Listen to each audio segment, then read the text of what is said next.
Alright, in this video this video is going to get very involved. I have to explain a lot of things and what God means when he's describing this thing. And what I meant when I said I think this is talking about lots of different things, but it's talking about crowns. And people think I'm stupid because this thing's supposed to be an angel, but it's not necessarily described as an angel all the time, and God uses both. God never specifically says these things, the cherubim and the seraphim and this thing, he never refers to them as angels or messengers. Even in the Greek, it doesn't say angelos or nothing. Not because they're not angels, they are, but God uses the descriptions of these things to tell you, to message different things, okay? To describe and talk about other things other than just being angels. He uses the descriptions of these things for other causes, okay? For other purposes. But in some cases, he uses angels, and he uses them as angels and as the other things throughout the whole Bible and for more revelation. This thing's going to get very involved. This is going to be talking about clocks, crowns, portals, because that's what this thing is described as. And God uses all of it throughout the Bible, and you'll see what I mean. This is talking about aliens, and Ezekiel's wheels is talking about aliens, and it's talking about clocks. It's talking about a lot of different things. This thing is describing a bunch of different things. It's describing the planets and the calendar, alright? And we'll get into that right now. But first of all, it's really talking about crown, and I'm going to be talking about orbs a little bit and the pentagram. In my very first Angelology video, I said that this thing is talking about crowns and angels together, okay? And it's talking about wedding rings, like I said in the first Angelology video. Why is this thing talking about, and how can an angel be a crown at the same time? Alright, I'll show you. First of all, you have to go back to the garden, alright?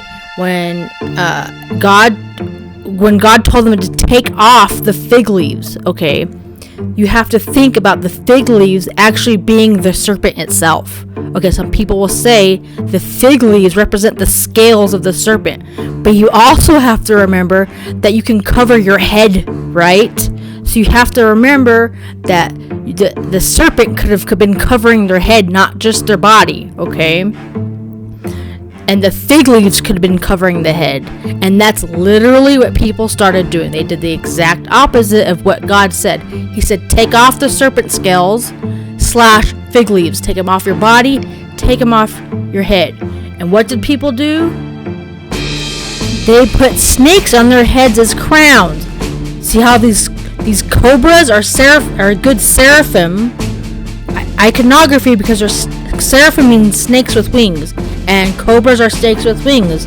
So are these cobras, these snake in the garden, not a crown? See how it makes a crown? Do you see how an angel could be a crown? And again, and not to mention, the snake is also covering the people, like the fig leaves, okay? Because the fig leaves represent the scales of the serpent sometimes, okay? They did the exact opposite of what God said in the snake about the snake in the garden. Oh, and again, a snake is a crown. Literally, there's snakes on this crown, and the wings are the seraphim. Okay, because seraphim means flying serpent or winged serpent, and cobras are good seraphim iconography because they're snakes with wings. So again, what does God say? Don't put the cobra, don't put the seraphim on your head and make it a crown. Don't tell me what to do. I'm gonna put a snake on my head if I want. People use this to say the Pope is wearing the fish on his head, the like Dagon fish. That's true too. God uses that. He uses it. You're supposed to recognize stuff. But also, this is an open-mouthed snake on his head. Those round things are the eyes, and it's facing up. Do you see it? And those two long things at the end of the Pope's hat is the wings. It's a seraphim on his head. Okay, those two long things that go out the back, those are the wings of the seraphim. Obviously, it's the bad seraphim and the snake in the garden. What about this? Hey, don't put fig leaves all over your body on your head and make it a crown. Yeah, I will. I'll put the fig leaves too. Do you see how it's all of it? Do you see how God uses all of it for more revelation? People say it's the fig leaves were its crown. People say the scales of the serpent was a crown. That's because it's both. People did both, okay? It's even with a cherub. A cherub can be a crown. The Bible calls the snake, and it calls devil a seraphim because seraphims are dragons, and the dragon's obviously a reference to the devil. Okay, but the Bible also calls the devil the anointed cherub. And what are cherubs? They're part eagle, part bull. Okay, and part bull. So this is an eagle on your head. Okay, don't put the anointed cherub on your. Don't put the angel on your head. Don't put the anointed cherub on your head. And what do the people do? They put the feathers of an eagle on their head and make it a crown, and they did. This, and then they did the ox cherub too. Don't put the horns of the ox or the bull on your head and make it a crown. And then everyone did that too. And all we did was start putting all this stuff. We still put this thing on our head, okay? But we instead of putting this all like literally on our heads, we put this on flags and stuff. That you know that leaf ring. Sometimes it's not obvious. Not fig leaves all the time. It represents a crown. Guess whose crown this is? If you think it's the anointed cherub of Christ, I'm gonna laugh. Guess who's king in this world? Guess what anointed cherub and seraphim is king over this world? Look, we even put this thing on our head still. Look at that eagle. I wonder which eagle that is. Okay, I wonder what anointed cherub eagle, because cherubs are part eagle. And look at the fig leaves around the head. I wonder what God is referring to. Don't make this thing. Don't get power from this thing. It's not gonna matter when you die. You better be covering yourself with Christ, not any of the. Do you see how I'm seeing this is describing? This is called an angel, but I'm also seeing crowns. Okay, it's steganography. It's when pictures and words release more pictures and words and understanding. So, what's the philosophy of making the cherub, the anointed cherub of Satan, your covering? What's the philosophy behind that, or your crown? In this world, if putting the serpent's crown on your head is powerful, right? In this world, the kings usually are for the Satan. Okay, give me a break. If anyone famous, not very many people, are kings, worship Christ. Sin can make you powerful, right? Covering yourself with the anointed cherub of Satan can make you powerful in this world. It can make you king. You get what I'm saying? This thing is called some other things. It adds more meaning to the definition of what this thing is. This thing is called an Ophanim, but it's also called a Galgal, if I'm pronouncing it right, and a Merkabah or a Merkabah. All right. It means burning fiery wheel, burning whirlwinds, and something to ride in. A Merkabah, which just means something to ride in. I'm just telling you right now. You have to add all the things together, okay? So this is something that spirits ride in. I need to say that very carefully because there's a bad version of this, obviously, okay? This is something that spirits ride in, and it's a cart that goes between. It is a mechanism in which spirits travel through the spirit world and in through different dimensions. That's basically what this thing is. Other than just being called an angel, okay? It's a device in which spirits travel through the spirit world and through the dimensions. That's what Merkabah and Galgal mean. And is that in the Bible? Yes, it is. Because when Elijah, when he dies or gets carried on to heaven or whatever, okay? Ophanim it also means a spinning wheel or a whirlwind. And it says Elijah was picked up by a whirlwind chariot. Okay, it's talking about this thing. So is it in the Bible that this thing takes spirits somewhere else? Yes. Okay. It refers to this version of what this thing is in the Bible. Okay, this thing picks him up. All right. That's what it said. He's picked up by a chariot. It's referring to these things. Okay. Because it means something to ride on, and it transfers him into the spirit world, heaven or wherever. Alright? It does refer to this as being that function in the Bible. Okay, what about the spinning wheels and all that stuff?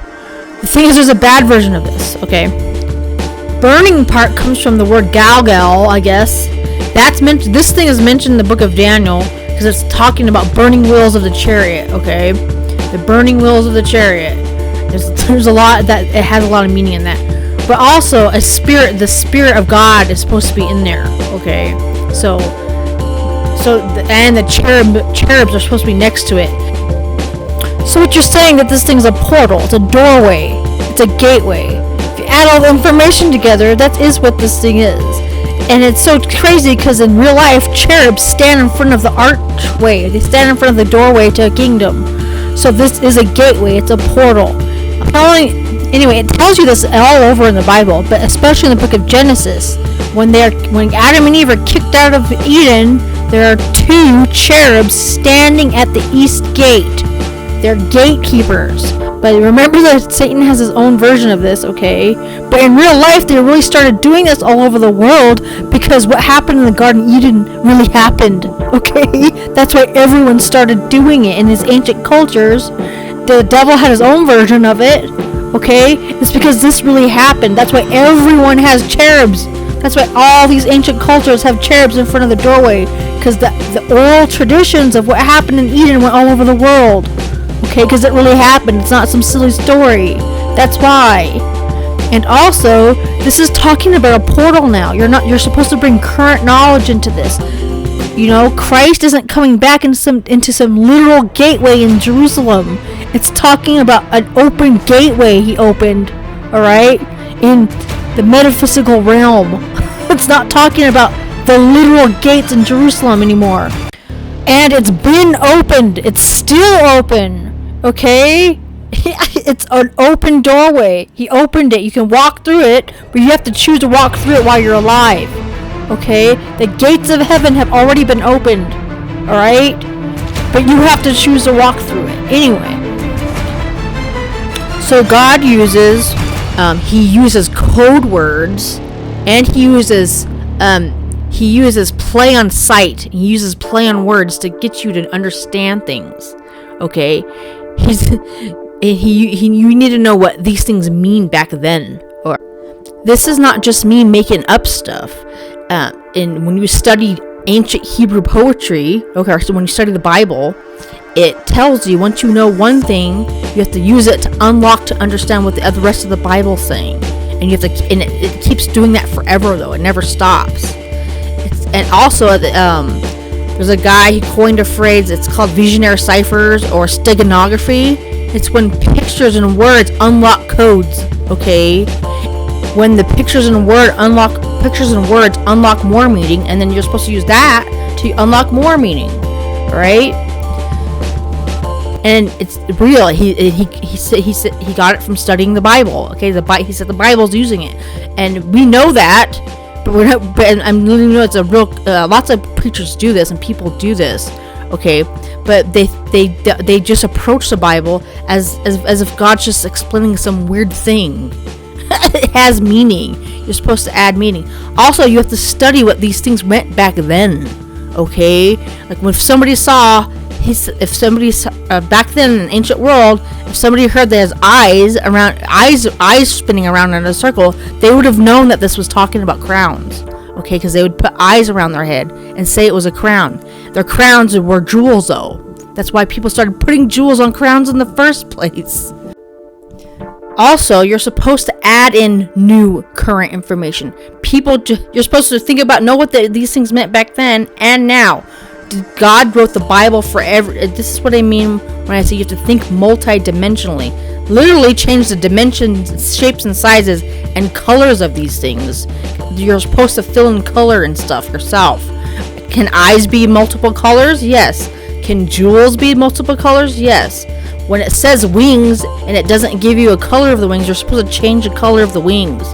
When it doesn't say the shapes and sizes of the wings, you have to change the shapes and sizes because you'll start seeing what God is saying.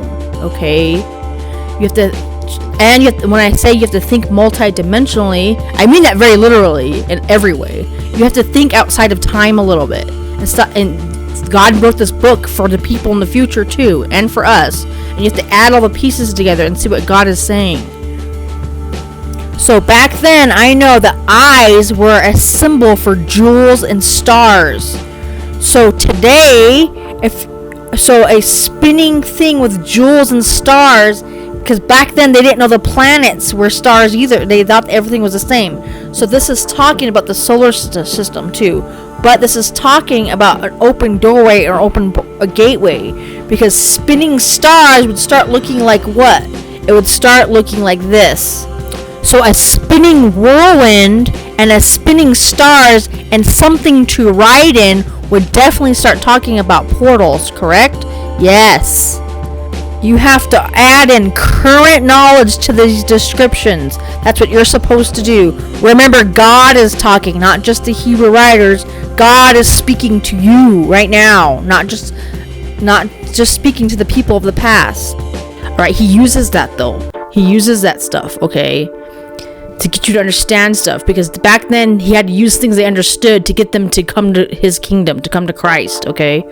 He's still doing that, but people are getting too stuck on the old stuff, and they're not understanding that you're supposed to bring current knowledge to the Bible. He's not just talking about some old gates and stuff, okay? He's not just talking about the actual gates in Jerusalem, all right? He's not talking about this stuff too, okay? People get so obsessed with Christ walking through gates in the Bible, like he's gonna come back and walk through a gate in Jerusalem, right?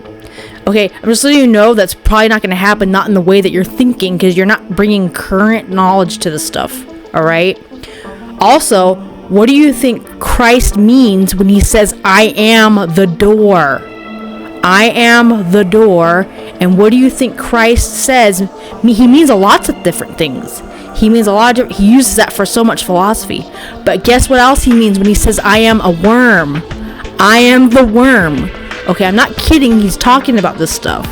He's not just talking, but he's talking about the toll worm. He's talking about all. He uses that stuff for so much philosophy. But you have to bring current knowledge into the Bible. He's not just talking about some dusty old gate in Jerusalem. All right. All right. Also, guess what? These things are called arcs. Get it? God uses play on words. All right. These things are called arcs. Get it? Do you guys get the Ark of the Covenant? Do you guys get what I am saying? Here, this is a picture of Ezekiel's wheels / Noah's Ark, and a picture of a real ark. Do you get what I'm saying? The Ark of the Covenant? You're supposed to use current play on words to get you to understand what God is saying. No, really, the Ark, the Savior has opened an archway. Okay? Opened a real door. Alright, anyway, please stop, people gotta start bringing current knowledge to this. Also remember that portals, things go in and things come out. It's a open doorway both ways. And obviously there's a bad version. I know that these spinning wheels are a symbol for an open gateway, okay? Let me show you some pictures they found in archaeology. This is obviously, God will tell you what these things are, because back then they would say Baal's chariot is in the sky. There was Ezekiel's chariot in the sky, and there was Elijah's chariot in the sky, which was a good version of this. But back then they would say Baal's chariot is in the sky. You can guess which one these are. Look at these spinning wheels, and they found in archaeology, and no one can understand what they are, what they mean. It's like, oh, it means like the sun, or it means like a spinning whirlwind gateway. Yes, that's correct. That's because these guys were doing things to open gateways into the other dimension, and they were bringing these things through, and they were always probably most likely demons, okay? Look at this spinning wheel. It literally has little pictures of creatures coming out, and people can't understand why they're finding this. In archaeology, I'm telling you, they were doing witchcraft to open gateways and stargates to release these things, okay? Seriously, that is what they were doing. And all you have to do is do a simple word study and research what people were calling this thing back then. And you will see what they are now. Because these things are still in the air, obviously. They were calling this thing Baal's chariot, Beelzebub's chariot. So what do you think the connection is? Yeah, they were talking to aliens. People are like, oh, these ancient people are talking to aliens. Yeah, they were. Except, they were also calling them Beelzebub's chariot. Hello? These things, God will tell you that these things are coming from the devil, okay? These things are coming from the devil. And it's usually a sign of some sort of spiritual warfare, okay? This might be why these pictures of these things were on the crucifixion, okay? Because you can bet there was the craziest spiritual warfare ever when Christ was dying on the cross. Because the Merkabah means something to ride in, and I know that these are talking about open gateways and portals. They're a mechanism for spirits to travel, okay? So maybe, perhaps, that is why they have these pictures of the cross with these things behind them. You can call them UFOs if you want, but I'm going to call them Merkabah, okay? Because Merkabah means a device for spirits to ride in. Now, is there going to be some kind of open doorway that picks you up like Elijah? Yeah, sure, but you're not going to get to anywhere good riding a good version of this if you don't accept Christ, okay? The problem is people are noticing this stuff is the Bible's talking about some of this stuff. It is talking about aliens. It is talking about, a different realm. The metaphysical realm is the spirit world, okay? It's very real. But the thing is, when you try to control it yourself, like doing, like messing around with crystals or whatever people do, you're tapping into the bad side of this, okay? And just because the Bible's maybe mentioning it's not talking about the good version, okay? Is the message of the Bible to talk to aliens?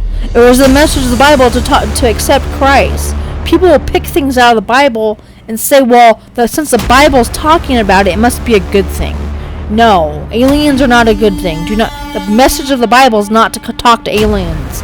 The message of the Bible is not to say, well, the Bible's mentioning it, so it means good. The devil is in the Bible, okay?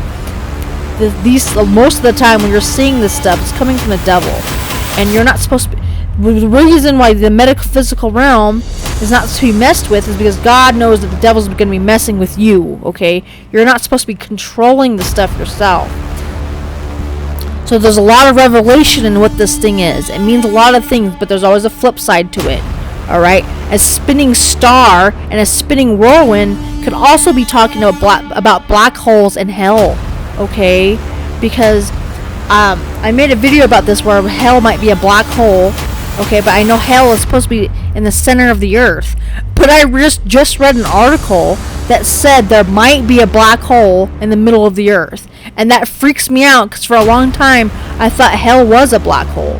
Okay? Because I was doing research on that part. But I just read an article, some scientists are saying that hell, and they're saying that the middle of the earth might be a black hole.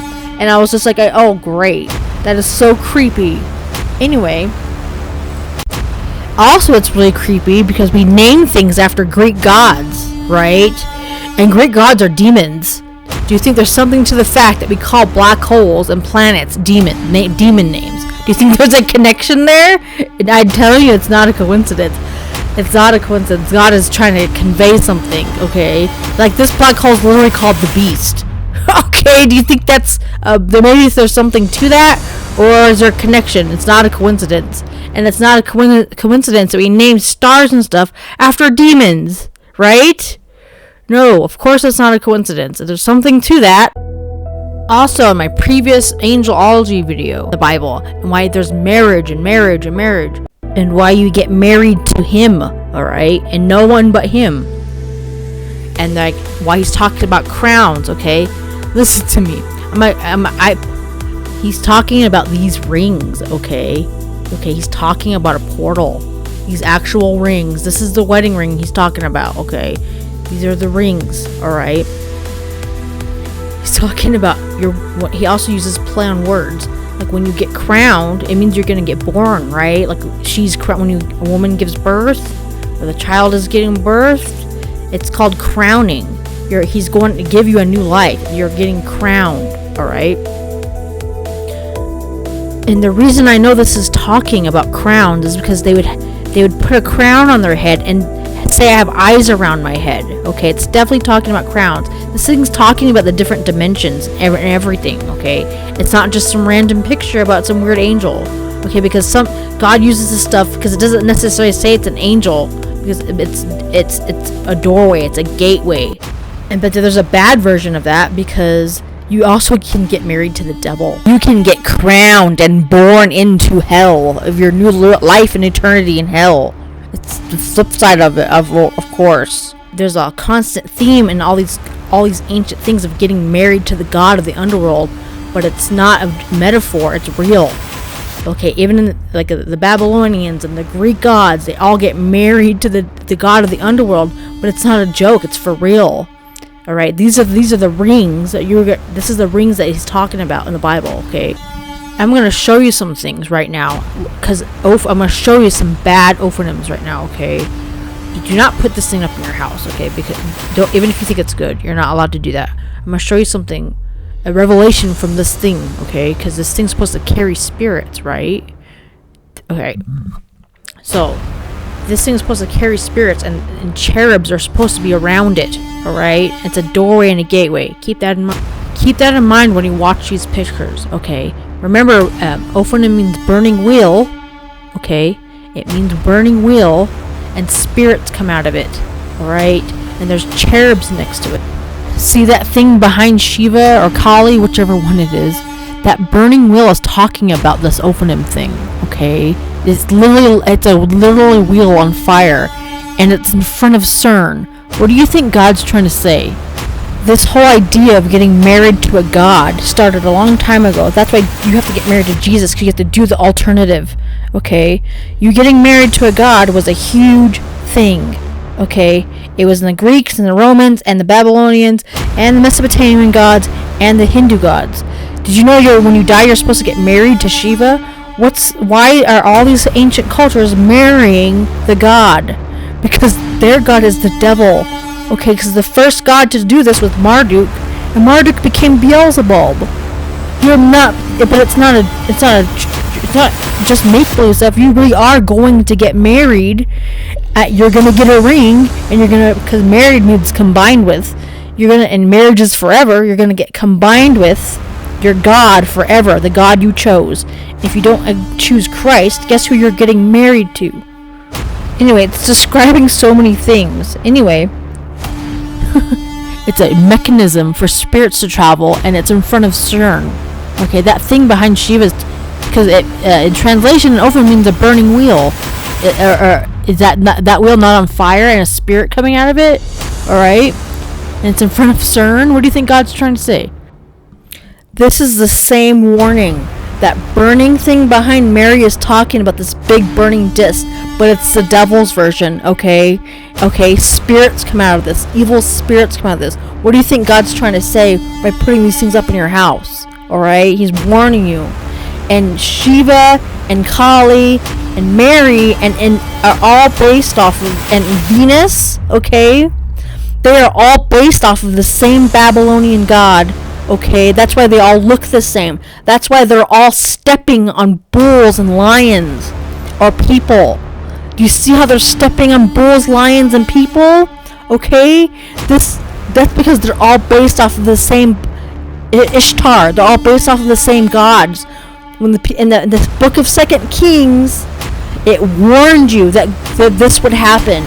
It said when people move across the land, they would take the same gods, but their names would change. The Babylonian gods got multiplied all over the earth to this day. That is not Mary. Okay, that is Ishtar. You are worshiping a Babylonian god. Alright? Everyone is. Everyone's worshiping the same handful of Babylonian gods. The book of 2 Kings tells you this. These gods got multiplied all over the earth.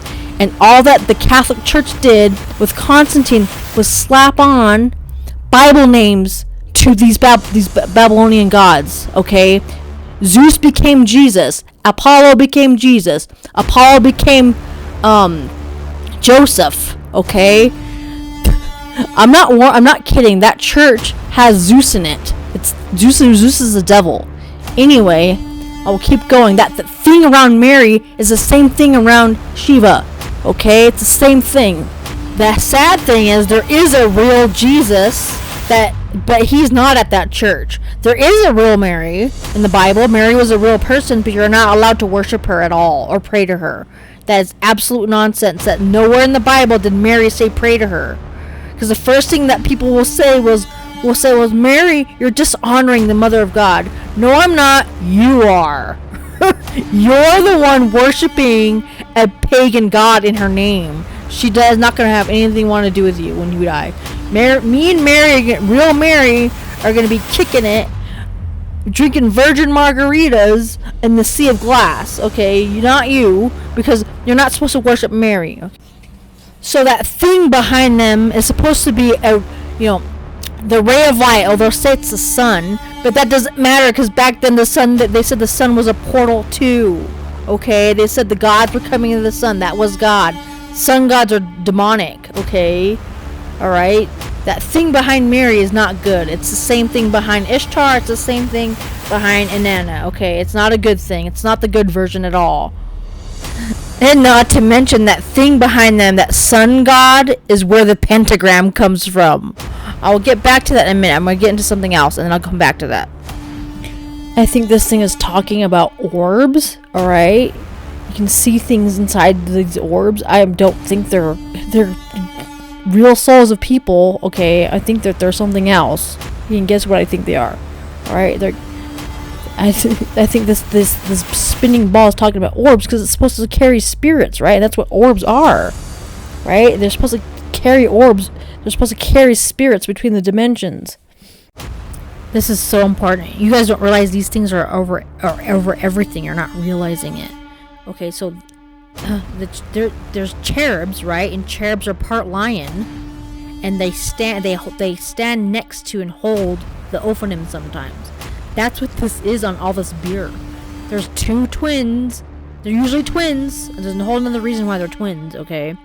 Cherubs are twins, and they stand and hold up the gateway. They're throne guardians.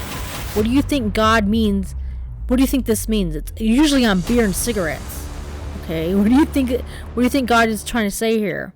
Are these a good portal for spirits or a bad one? Same thing. There's two of them. See the twins? And they're throne guardians. They're by the king, or a gateway to the king. Guess what God's trying to say here? You know how they say the warning's on the package? The warning really is on the package on this one. Because Satan has his own cherubs, and he's his own king, and he has his own open doorways. And not to mention, don't you think it's a coincidence that alcohol is literally called spirit sometimes? It's not just a joke. There's a rhythm to things, and God warns you with the rhythm and the pattern. Same thing. Oh, and look at the forked tongue. You see the forked tongue? Right? Those are cherubs. They're twins. I know I keep repeating myself, but no one's noticing this stuff. And it's scary because we just don't see it anymore. They're twins. They're horses, but still, give me a break. There's two of them, and they're standing by the gateway or the doorway. They're cherubs. They're throne guardians. And they're all over beer and cigarettes. Anyway, this transport system for souls, or this mechanism for going through dimensions or whatever, it is all over TV. You're just not realizing it. This Ophanim, I'm just gonna call it Ophanim, okay? It's all over TV, okay? And you can go ahead and think it's a coincidence. I know it's not a coincidence. You have to remember that eyes mean stars, okay? And you have to add in the definitions of these spinning, burning wheels, okay? And it all to get for greater understanding, all right? This, of course, usually whenever it mentions this thing in movies, it has to do with aliens, okay? So you can guess what kind of spirits aliens are associated with, okay? It's not a good thing, alright? Also, the one I really wanted to mention, this thing was so clearly in one of the Ironman movies. I don't remember which one it was, okay? I don't know them. But I remember seeing this thing a long time ago, and I remembered it. Alright, this spinning disc thing is obviously, this one I wanted to really mention because this is about artificial intelligence. So this artificial intelligence was talking to him, his computer program, whatever, right? So what do you think God's trying to say here about artificial intelligence? This is obviously the bad version of what these spinning wheels are, okay? Artificial intelligence is semi-demonic, okay? Alright? You shouldn't be... Alright? And I have no idea where that's gonna go in the future, but it was so clearly in this Ironman movie, I had to point it out. Look, it even has the other disc going in and out of it. And it has 12 spokes. I will get to the 12 spokes in a minute. They represent the hands of the clock, okay? And then they also still represent thrones and kings. Okay, listen. You are out of your mind if you think this is a coincidence. These movies are straight up from hell. I'm not even kidding. Okay, watching TV all day will send you to hell, okay?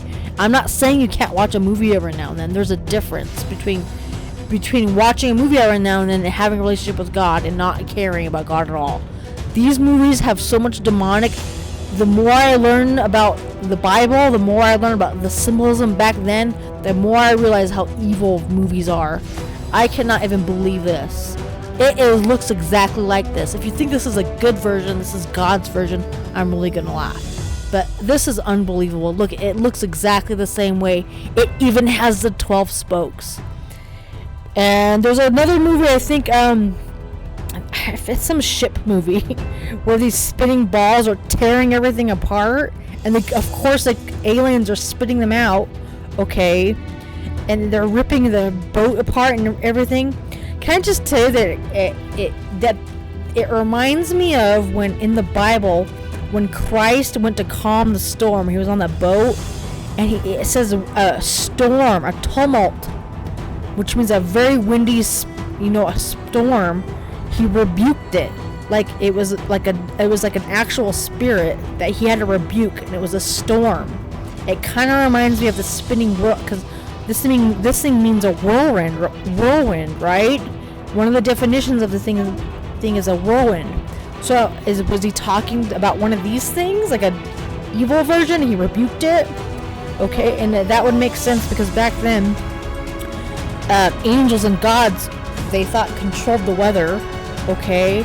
So maybe he was talking, when Jesus was calming the storm in the sea, in the ship, he was talking to one of these things. Okay? Because this thing means a whirlwind. And anyway, in this movie... That's what happens in this movie. These things come out of these aliens and they spin around and they destroy everything. And that's that's talking about these evil version of these things, because that's what Satan does. He destroys everything with his angels, okay? And the Christ and the body of Christ keep things together, and Satan rips it all apart. That's what he does with his angels, alright? And his whirlwinds. This is by far the most important thing about this spinning wheel, this spinning star, okay? A spinning fiery star, because eyes mean stars, okay? This is talking about the pentagram. This is where the pentagram comes from, okay? It comes from the sun discs of the Sumerians, okay? And even if you do the history, it'll tell you it comes from the Sumerians, okay? This star is called Shamash. It was the very first sun god that human beings worshipped, that we know of, okay? It's called Shamash. It became the pentagram, okay? And the gods would stand in front of it, just like with the Mary thing, just like with the Shiva thing, okay? They are standing in front of the pentagram. Are you listening to me? Okay, this is so serious, because these gods got consorted and multiplied all over the place, but I'm trying to backtrack for you to see where all these things came from, and it's actually quite horrifying, alright? Mary is standing in front of the pentagram. Yes, it's the sun. Yes, it's a portal. But God needs you to know that they are standing in front of a pentagram. And even in their own story, they say all the gods of the earth will come out of this star. And that is exactly what happened. Okay? Everyone is worshiping these gods. Even if you're an atheist, you're still over on this team, okay? Okay? Islam, and all these other religions started from this same area of the Sumerians, and they got mixed up with the Egyptians too, okay?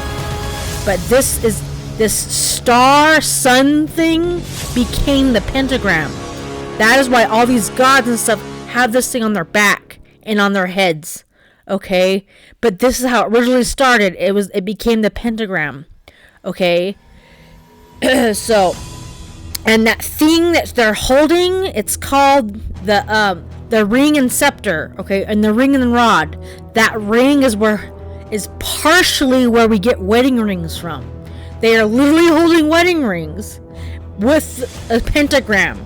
And these gods are demons, okay? This is why every ancient culture has you marrying the god of the underworld. Like it's a good thing. But no, really, it's gonna happen, alright? That's why gods had said, you marry the god I gave you, because you guys are all in very big trouble, alright? That's why you have to marry Christ. He used something from their own understanding to bring them out of this, okay? He said, you guys want a god to get married to? I gave you one. I gave you God to get married to, because if you don't marry my God, you're gonna get those other gods came out of the pentagram, literally came out of the pentagram. All right, and I also want to talk about where. Do you see his outfit? Those wheels look like pentagrams a little bit, right? They look like stars. No, really, this god is just covered in pentagrams. All right, he's covered in pentagrams. And it's Marduk and Beelzebub and Isis. They're all part of the same family. Okay, they all came out from the same place. Ishtar. Okay, her star is a pentagram too. This later would become the pentagram. I'm not kidding. Also, this is really important. I want to talk about what the spokes of the wheel represent. Okay. So this is so important. The spokes of the wheel, they're supposed to be later. There's supposed to be 12 of them. Okay. Every spoke is supposed to be a god, or a king, or a throne, or a crown. Okay. Every spoke is supposed to resemble a king or god. All right. And there's 12 of them. The round thing in the middle is supposed to be God. Okay, it's the sun god. There's the son of God, Jesus. That's because the cross is also supposed to be a star, right? That is the main star that is in control of all these the 12. Okay, the cross is a star, and stars are eyes. Okay, and everything else revolves around the star, revolves around the sun. Okay. And then the opposite of that is the other 12. Okay, hold on. The middle of that is the pentagram, because that's why in the Bible, Jesus is known as the morning star, and then Lucifer is known as the morning star. Okay, it's compare and contrast because they're both called stars. They're both called sun gods, and you have to see the difference. All right, it's not because it's not true. It is true. Okay, and they equal 1 hour per day. Okay, 1 hour per day. That's why there's 12. This is not me just making stuff up. This is where clocks come from. Clocks come from the spinning wheel. Okay, clocks come from the spinning wheel, and that is why we have 12 hours in a day. Okay, because every hour is supposed to be a deity. Not because it's not true. It is. There's 2 clocks though. All right. I'm trying to tell you what God is trying to say to you, okay? There's there's 12 hours, there's 12 kings for the night, and there's 12 hours and 12 kings for the light, okay? There's 12 for the light and 12 for the darkness, and that equals one whole day, one 24-hour period, because 12 gods for the night, 12 gods for the light. Get what I'm saying? Okay. And that makes one 24-hour day. So that is why in the book of Revelation there are 24 thrones. There are 24 thrones. Okay? In the book of Revelation there are 24 thrones. Okay? But they got split up. Alright? Listen to me. These 12 spokes, they represent the hours of the day. Alright? The 12 spokes are the 12 tribes of Israel, and they represent the body of Christ. Alright? The 12 spokes, these 12 thrones, they are the body of Christ. They are the kings. Okay? It's Christ, but it's his people. The other 12 for the night, the ones in darkness, are everyone else. Okay? Everyone who is not inside the body of Christ is already inside the other 12 spokes. They're in the 12 hours of darkness. It has nothing to do with race, but it doesn't matter if you're Hindu, it doesn't matter if you're Buddhist, because this is every race, okay? It doesn't matter what false religion you're in. It doesn't matter if you're agnostic, it doesn't matter if you're atheist, it doesn't matter if you're Catholic, okay? Or Mormon or Jehovah's Witness. Even though they say they believe in Christ, they believe in the false Christ. A twisted version of Christ. They are in the darkness. Or another false religion, alright? You are already inside this other 12 spokes. You're already in Satan's family, alright? Even though you are all opposed to each other, you're all under the same king. You have the same king over you, alright? Do you guys understand what I'm saying? That's where the clock comes from, alright? That you have to be, if you're not already chosen, if you haven't consciously chosen Christ, you are already one of the 12 spokes for the darkness, alright? And you have to choose to come into the light. So that's where the 24 hours of day come from. Okay, the 12 good ones are the 12 tribes of Israel. And like I said, I'm not doing this to upset anyone. I'm doing this in order to save you. I have to tell you the truth. I'm your best friend right now. Christ is your best friend right now. Alright? You have to choose the light. You have to come out of the darkness and choose the light. That's what I want you to do. I'm not trying to make you mad. You guys understand? That's what this wheel of spokes, the deep meaning behind all these spokes. But it's not just going to be a metaphor anymore. You're going to get married and put into one. You're going to be married to your spoke. Okay? When you die, you're going to have to pay for the gods you chose to combine yourself with. Because that's what marriage means. It means to combine yourself with something. These thrones and these wheels represent the final judgment to the throne room judgment. Okay? The white judgment. It's a big ring of altars and thrones. Get it? The devil says you can marry a bunch of different people. That's why you have many rings. In hell, you can have lots and lots of rings. You can have lots of husbands, like on earth. The devil says you can have lots and lots of husbands, lots and lots of wives, and you have sex with whoever you want, right? And obviously, it's not obviously talking just about you actually having sex with people. It's about you cheating on the real God with 10 million other gods, okay? Emotionally. Do you understand what I'm saying? Your idols are what you're sleeping with instead of God. It's not about sex. It's about you combining your whole life with something that wasn't the God of the Bible. Alright, so think about this. That ring is coming, okay? That wedding ring is coming no matter what. That crown is coming no matter what. You have to pick which side you're on. Alright? That judgment ring is coming too. No matter what happens, you don't have to wait for a bunch of crazy stuff on Earth to happen. You could die tomorrow and you're going to be seeing this ring. Alright? The crown, the wedding ring, all of it, and the judgment. You're going to be seeing all of it. Don't wait. So please think about what I'm saying, and please accept Christ. Alright. Thank you.